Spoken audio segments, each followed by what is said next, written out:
इस वीडियो में हम लोग क्वेश्चन नंबर 1 एक्सरसाइज नंबर 2.3 का देखेंगे, जो कि सॉल्व करना है हमको बाय इन्वर्जन मेथड। और आप देख सकते हैं कि यहाँ पर हमारे पास दो इक्वेशन अवेलेबल हैं, x + 2y = 2, 2x + 3y = 3।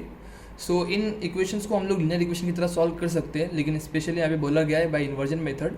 तो ये मैट्रिक्स का एक मेथड है जिससे हमें सॉल्व करना पड़ेगा। तो इसको सॉल्व करने के स्टेप्स आप स्टेप बाय स्टेप नोटिस करो। सो सबसे पहले जो हमको करना है तो इसको कन्वर्ट करना पड़ेगा, इस जो लीनियर इक्वेशन को कन्वर्ट करना पड़ेगा हम लोग को मैट्रिक्स फॉर्म में। मैट्रिक्स फॉर्म लिखने के लिए हम लोग लिख सकते हैं कि matrix form of the given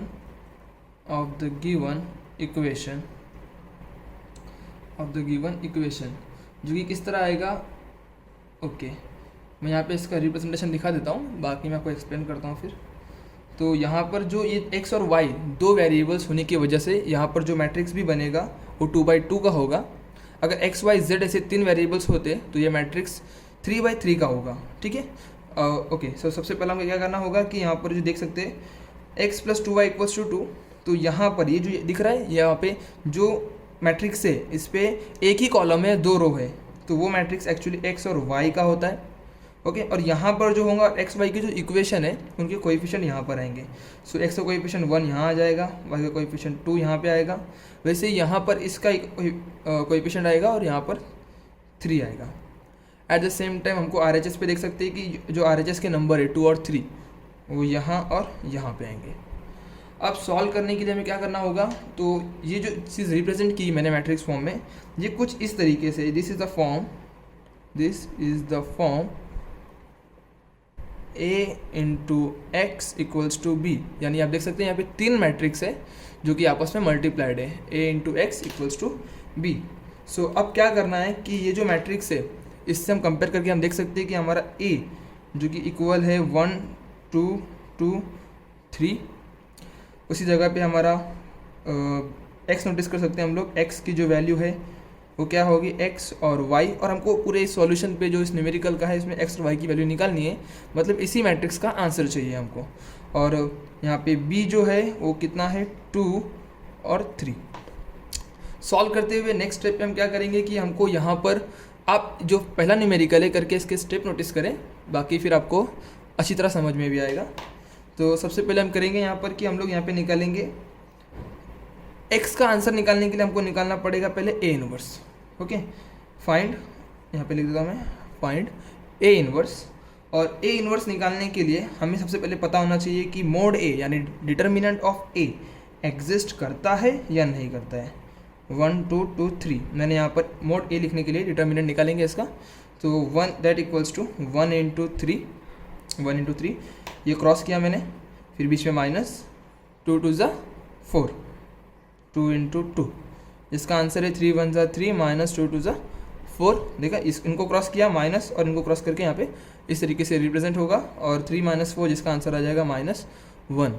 notice कर रहे हैं कि यहाँ पे which is not equals to 0, इसी का मतलब है कि यहाँ पर देयरफॉर A इनवर्स एग्जिस्ट। अगर यहाँ पर ये 0 आ जाता तो A इनवर्स एग्जिस्ट नहीं करता और आप इस न्यूमेरिकल के आंसर्स फाइंड नहीं कर सकते थे। ठीक है, ओके। अभी यहाँ पर नॉट इक्वल टू 0 आने की वजह से यहाँ पे A इनवर्स एग्जिस्ट करता है। सो अब हमारी नेक्स्ट स्टेप होगी A इनवर्स को फाइंड करना। अब A इनवर्स को फाइंड करने के लिए क्या करना होगा हमको यहाँ पर, कि हमको पता है कि A × A inverse equals to क्या होता है, I। A × A inverse equals to क्या होता है, I। और ऐसे न्यूमेरिकल्स आपने पहले भी सॉल्व किए होंगे पिछले प्रीवियस एक्सरसाइज में। ठीक है, तो यहाँ पर A की वैल्यू जो कि कितनी है, यहाँ पर हम देख सकते हैं कि A की वैल्यू है 1 2 2 3, और into A inverse that equals to I। अभी यहाँ पर A इनवर्स की वैल्यू पता करनी है, तो उसको तो नहीं पता ही नहीं, हमको A पता था, A रख दिया। I कितना होगा, तो ये 2/2 मैट्रिक्स है, तो ये I भी कितना होगा, 2/2 का मैट्रिक्स होगा। ओके, अब सॉल्व करते हुए हम लोग क्या करेंगे, इनके आंसर्स निकालेंगे स्टेप बाय स्टेप, ताकि अभी हम लोग क्या करेंगे कि इस जो डिटर्मिनेंट आप पे दिख रहा है, आपको मैट्रिसेस दिख रहा है यहाँ पे, इस मैट्रिक्स को हम कन्वर्ट करेंगे यूनिट मैट्रिक्स में। करस्पॉन्डिंग चेंजेस आ जाएंगे इस मैट्रिक्स पे, और जो यूनिट मैट्रिक्स कन्वर्ट हो जाएगा तो ये गायब हो जाएगा और हमको हमारे A इनवर्स का आंसर मिल जाएगा। ठीक है, तो इसको सॉल्व करने के लिए हमें क्या करना होगा कि ट्रांसफॉर्मेशंस करने होंगे। तो आप यहाँ पर रो ट्रांसफॉर्मेशन और कॉलम ट्रांसफॉर्मेशन दोनों को यूज़ कर सकते हैं, लेकिन मैं आपको स्पेसिफिकली बोलूँगा कि आप रो ट्रांसफॉर्मेशन ही फॉलो करें। ठीक है, साथ ही साथ यहाँ पर जो है अवेलेबल हमारे पास टर्म्स, यानी कि ये जो नंबर्स हैं इनको कन्वर्ट करना है हमको, यानी इस 2 को कन्वर्ट करना है 0 पे, 3 को कन्वर्ट करना है 1 पे और फिर 2 को वापस से 0 पे। तो मैं आपको बोलूँगा कि आप वापस से इस एंटी क्लॉकवाइज पैटर्न को फॉलो करना, जो मैं अभी फॉलो करके आपको बताऊँगा। ठीक है, तो हमें यहाँ पर ये जो 2 है इसको 0 करना है, और ये 2 कौन सी रो में आता है, तो ये रो नंबर 2 में आता है। और इसका मतलब रो नंबर 2 के टर्म को 0 करना है, तो चेंजेस किस में चाहिए हमको, रो नंबर 2 में चाहिए। तो हमें R2 में से कुछ, अभी आप देख सकते हैं कि R2 चेंजेस करना है, और वो चेंजेस कैसे हो सकते हैं कि यहाँ पे सब्सट्रैक्शन कर सकते हैं हम। एडिशन और सब्सट्रैक्शन रोज का होता है, मल्टीप्लिकेशन डिवीजन नंबर्स का होता है। तो यहाँ पर हम क्या करेंगे कि इनका सब्सट्रैक्शन करेंगे। तो R2 को सब्सट्रैक्शन करना है, हमको 0 करना है। 0 करना है मतलब कंपलसरी सब्सट्रैक्ट करके ही पॉसिबल है, क्योंकि ये पॉजिटिव है करके मैं यहाँ पे माइनस लूँगा। ठीक है, और वो किससे कर सकता हूँ, तो R1 से कर सकता हूँ। लेकिन आप देख सकते हैं कि यहाँ पर मेरा R2 जो है यहाँ पर आप देख सकते हैं कि यहाँ पर 2 है। अभी जो मैं यहाँ पर लिख रहा हूँ, एक्चुअली ये आपको पेपर में नहीं लिखना है, मैं आपको समझाने के लिए यहाँ पे लिख रहा हूँ। आपको सिर्फ इतना ही लिखना होगा, मैं आपको समझाने के लिए सिर्फ यहाँ पे कुछ एक्स्ट्रा टर्म्स लिखूंगा, आपको पेपर में वो नहीं लिखना है। तो यहाँ पर 2 है, लेकिन R1 की वैल्यू कितनी है, 1। अभी माइनस करूँगा तो आंसर आएगा 1। तो मुझे इसे 0 करना है, तो मुझे इसको किससे मल्टीप्लाई करना चाहिए, 2 से। अगर मुझे यहाँ पे 2 से मल्टीप्लाई करके ये टर्म 0 हो जाती है, इसका आंसर 0 आता है, तो मुझे एक्चुअली जो ऑपरेशन परफॉर्म करना है वो कुछ इस तरीके से होगा, R2 माइनस 2R1। ठीक है, ये आपको पेपर में नहीं लिखना है, ये मैंने सिर्फ आपको समझाने के लिए बताया। ठीक है, तो अब जब ये चेंजेस करेंगे तो हमारे कौन से मैट्रिक्स में चेंजेस ज़रा भी नहीं आएंगे। तो अभी जो हमने जो ऑपरेशन लिखा है वो किस में होने वाला है, तो सिर्फ R2 में होने वाला है। तो जो हमारा R1 मैट्रिक्स है, जो R1 है, हमारी रो 1 है, वो एज इट इज़ यानी 1 और 2 एज इट इज़ कॉपी हो जाएगा। LHS में भी ऑपरेशन होगा और RHS में भी होगा, लेकिन LHS के भी रो नंबर 1 में कोई ऑपरेशन नहीं होगा, और वैसे ही RHS के भी रो नंबर 1 में कोई ऑपरेशन नहीं होगा, मतलब ये 1 और 0 एज इट इज़। ठीक है, अब यहाँ पर हमको क्या करना है, R2 माइनस 2R1 करना है। R2 माइनस 2R1 का मतलब है रो नंबर 2, यहाँ पे 2 आएगा, माइनस 2 इंटू R1 कितना है, यहाँ पे आप नोटिस कर सकते हैं 1, जिसको सब्सट्रैक्ट करेंगे तो आंसर मिलेगा 0। वैसे ही अगर नेक्स्ट बात करें तो नेक्स्ट पे 3, यहाँ पे R2 कितना है, R2 कितना है, तो 3 है, और ऑपरेशन और R1 कितना है, यहाँ पे हम देख सकते हैं R1 की वैल्यू है 2, और जब ऑपरेशन होगा यानी R2 माइनस 2R1 होगा, यानी 3 माइनस 2 इंटू 2 होगा, जो कि आंसर आएगा 3 माइनस 4 दैट इक्वल्स टू -1। तो यहाँ पे आ जाएगा -1। वैसे यहाँ पर भी सेम चेंजेस करने पड़ेंगे हमको। तो आप देख सकते हैं कि यहाँ पर जो R2 की वैल्यू है, R2 की वैल्यू कितनी है यहाँ पर 0, माइनस 2R1, तो R1 में ये R1 की वैल्यू कितनी है 1, यानी 0 माइनस 2 इंटू 1, जिसका आंसर कितना आएगा -2। ठीक है, और नेक्स्ट केस में अगर हम बात करें तो R2 की वैल्यू कितनी है यहाँ पर 1, लेकिन R1 की वैल्यू कितनी है 0, यानी 1 माइनस 2 इंटू 0, जिसका आंसर आ जाएगा एज इट इज़ हमारा 1। ओके, अब क्या करना होगा कि हमारा एक टर्म तो 0 हो गया। अब इसके बाद करस्पॉन्डिंग ये जो -1 आपको दिख रहा है, इस -1 को हमको +1 बनाना है। तो +1 बनाने के लिए 2 तरीके हैं, आइदर मल्टीप्लाइड बाय -1 कर दो या डिवाइड बाय -1। तो मुझे सबसे अच्छा लगता है मल्टीप्लाइड बाय -1। तो मैं R2 में फिर चेंजेस करूँगा और R2 को मल्टीप्लाई कर दूंगा -1 से। अब जब मल्टीप्लाई कर देंगे तो ये चेंज हो जाएगा, लेकिन नोटिस करें फर्स्ट रो में कोई भी चेंजेस नहीं आएंगे। ये ऑपरेशन भी रो नंबर 2 में होने वाला है।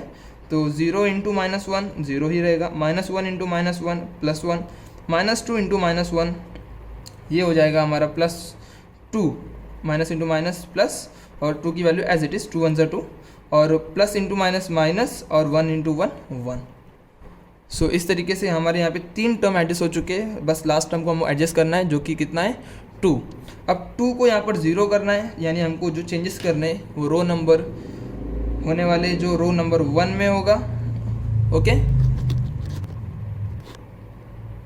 सो रो नंबर 1 भी चेंजेस करना है हमको, और उसमें हमको या इस टर्म को 0 करना है। 0 करने के लिए हमेशा ध्यान में रखो सब्सट्रैक्शन से ही पॉसिबल है। एक्चुअली यहाँ पे पॉजिटिव है करके सब्सट्रैक्शन, अगर नेगेटिव होता तो एडिशन। तो पॉजिटिव है करके मैं माइनस करूँगा, लेकिन माइनस करने के लिए रो 1 के बाद अवेलेबल सिर्फ और सिर्फ रो नंबर 2 है, और ये नंबर 2 है, देखो यहाँ पर जो R1 की वैल्यू है वो 2 है और R2 की वैल्यू कितनी है 1, तो मुझे 1 में 2 मल्टीप्लाई करना पड़ेगा ताकि ये क्या करेगा कि 2 माइनस 2 इंटू 2 आंसर कितना मिले मुझे 0। इसके लिए मैं यहाँ पर 2 रखूँगा, ठीक है। तो अब जब चेंजेस करेंगे हम लोग यहाँ पर, तो देख सकते हैं कि यहाँ पर R1 में चेंजेस होने वाले हैं, मतलब R2 में कोई भी चेंजेस आने वाला नहीं है। तो मैं उसको एज इट इज़ लिख देता हूँ, into A inverse that equals to 2 minus 1। अभी R1 हमारा पेंडिंग है, इसको फिल करते हैं ठीक से। सो R1, यहाँ पे R1 इस वाले की बात करते हैं, तो R1 माइनस 2 R2, R1 की वैल्यू 1 है और R2 की वैल्यू 0, तो 1 माइनस 2 इंटू 0 जिसका आंसर आएगा 1। अब यहाँ पे देख सकते हैं 2 माइनस 2 और R2 की वैल्यू है 1, तो 2 minus 2 into 2 minus 2 into 1, R2 की वैल्यू 1 है ना यहाँ पे, तो 2 माइनस 2 इंटू 1 जिसका आंसर कितना आएगा 0। अब यहाँ पे नोटिस करते हैं, तो R1 की वैल्यू है 1 और R2 की वैल्यू है 2, तो 1 माइनस 2 इंटू 2 जिसका आंसर क्या आएगा 1 माइनस 2 इंटू 2 यानी 4, 1 माइनस 4 यानी माइनस 3। ओके, सो अब यहाँ पे देखते हैं हम लोग, यहाँ पर देखेंगे तो R1 की वैल्यू कितनी है 0, लेकिन R2 की वैल्यू है -1, तो 0 माइनस 2 इंटू -1, माइनस माइनस यहाँ पे प्लस हो जाएगा। चलो मैं इसको यहाँ पे लिख देता हूँ, R1 की वैल्यू है 0 माइनस 2 इंटू -1, तो माइनस इंटू माइनस प्लस और 2 1 ज़ा 2 यानी पॉजिटिव 2 यहाँ पे आ जाएगा। सो इस तरीके से हम लोग को यहाँ पे आप देख सकते हैं कि ये यूनिट मैट्रिक्स में कन्वर्ट हो गया है। तो नेक्स्ट स्टेप में हम क्या कर सकते हैं कि हम लिख सकते हैं कि A इंटू A इनवर्स, यानी जो हमारा टर्म था हम फाइंड करने निकले थे, तो इसमें ये पार्ट जो कि कितना हो चुका है यूनिट मैट्रिक्स में कन्वर्ट हो चुका है। तो मैं यहाँ पर लिख सकता हूँ, यहाँ पे इसको मैं ना लिखूँ तो भी चलेगा क्योंकि यूनिट मैट्रिक्स है। तो A इनवर्स इक्वल्स टू हमें मिल रहा है यहाँ पर -3 2 2 -1। सो आपने नोटिस किया होगी स्टेप्स को कि अब हम लोगों ने यहाँ पर A इनवर्स को निकाला है। अब नेक्स्ट स्टेप में हम लोग वापस जाएंगे हमारे इक्वेशन, जो कि क्या था हमारा इक्वेशन, यहाँ पे आप देख सकते हैं जो हमने कंपेयर करके लिखा था A into x equals to B. तो हमारे पास अवेलेबल है A into x equals to B, जो हमने मैट्रिक्स का फॉर्म बनाया था A into x equals to B. So इसमें से अभी हमको इसमें जो आंसर निकालना है, हमको एक्चुअली x का आंसर निकालना है। तो x का आंसर निकालना है, इसका मतलब a को यहाँ से हटाना पड़ेगा, ऑटोमेटिकली हमको x का आंसर मिलेगा। लेकिन इसको हटाने का तरीका क्या होगा? सो यहाँ पर अगर हम लोग, यहाँ पे a मौजूद है और यहाँ पर अगर हम पूरे इक्वेशन को a इनवर्स से मल्टीप्लाई कर दें, यानी मल्टीप्लाइंग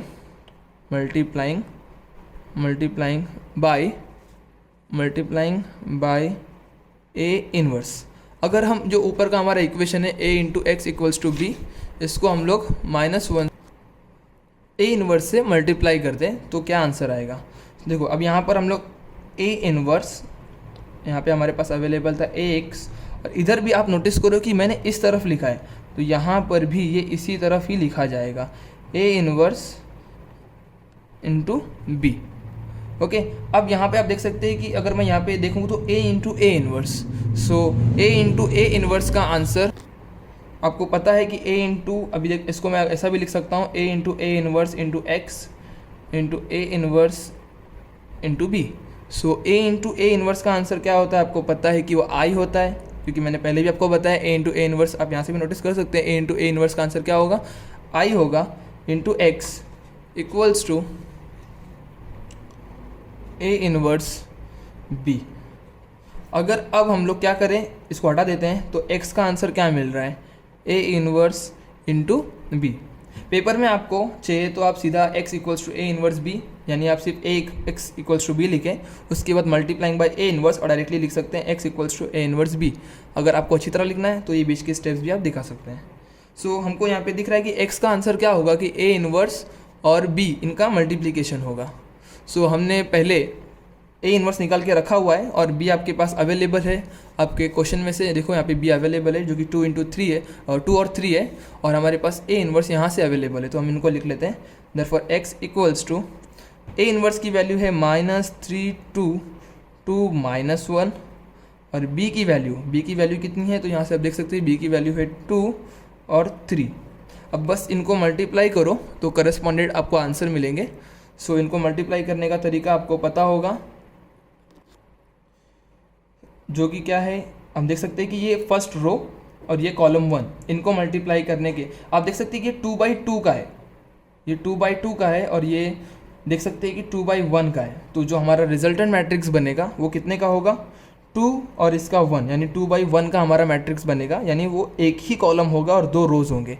सो सॉल्व कर सकते, देखो रो 1 इंटू कॉलम 1, यानी पहला जो हमारा एलिमेंट है -3 2 और इनका मल्टीप्लीकेशन, तो कैसा हो जाएगा, मैं आपको फर्स्ट टाइम कर रहे तो मैं आपको सॉल्व करके दिखाता हूँ यहाँ पे अच्छी तरह से। तो यहाँ पर -3 इंटू 2 हो गया, उसके बाद +2 इंटू 3, ये हमारा पहला एलिमेंट होगा। और उसके बाद हमारा दूसरा एलिमेंट नहीं आने वाला है क्योंकि हमारे यहाँ पे एक ही कॉलम आने वाली है। और नेक्स्ट क्या होगा, 2 और 2, तो 2 इंटू 2 प्लस -1 इंटू 3, तो इसका आंसर होगा -3 यानी कितना हो जाएगा, -3 इंटू -6 प्लस 3 2 6, -6 प्लस 6, जिसका आंसर होगा 0। और उसके बाद इसका 2 2 4 प्लस माइनस 2 2 4 प्लस माइनस -3 और 4 -3, जिसका आंसर होगा 1। सो यहाँ पर हमारे जो मैट्रिक्स x है उसका आंसर है 0 1, और हमको पता है कि x मतलब ही क्या था, तो हमने यहाँ पे लिख के रखा था x मतलब क्या है, x और y।